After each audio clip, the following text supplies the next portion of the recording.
Sanibona bafethu, angazi yini inkinga ngamphathi recently nje after nje kuvele lonke ama-drama nezigigaba about i-husband ka DJ Zinhle bafethu, yabo. Like ngicela ukubheka ama-performance wabo be-together, yabo. And what I've realized ukuthi this couple bafethu, it's a power couple. Ayikabi bafethu. And I truly love indlela abasebenzisana ngayo, indlela abaphusha ngayo i-industry of music, because akho lula bafethu. It's not easy. Yabo, but indlela ababambene ngayo, indlela abaphusha ngayo, ama-performance wabo bafethu, akulinye izinga bafethu. And into engirealizayo ngabo, they are very powerful. Ngangayiboni lonto kwamanje, but nizoyibona bafethu. This couple is very powerful.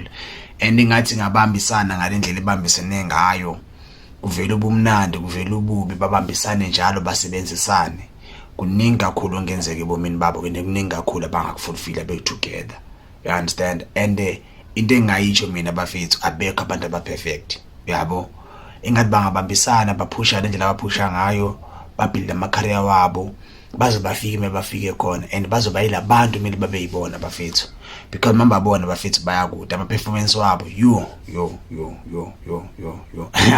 akwelinye izinga bafethu, akwelinye izinga ama-performance wabo. And abantu bayabathanda bafethu, bayabathanda abantu bafethu, and banama-fans labantu laba.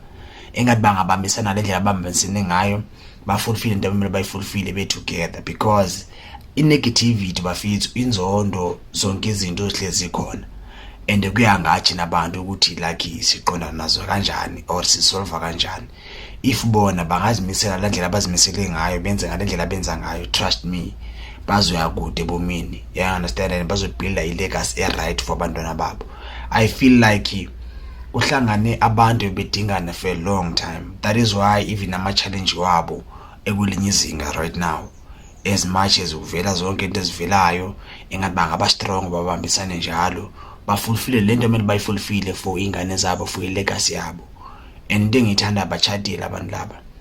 And kusasa asifuni ukuzwa kuthiwa khona divorce ntontoni. Instead manje ngifuna babe strong, babambane even more, baphushe even more, benze izinto zenzeke bafethu, because we need inspiration as a youth.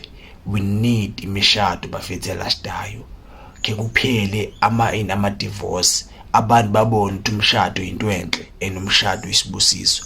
Because into endiqwalasele, most of generation namhlanje umshado ubonakala njenge-curse.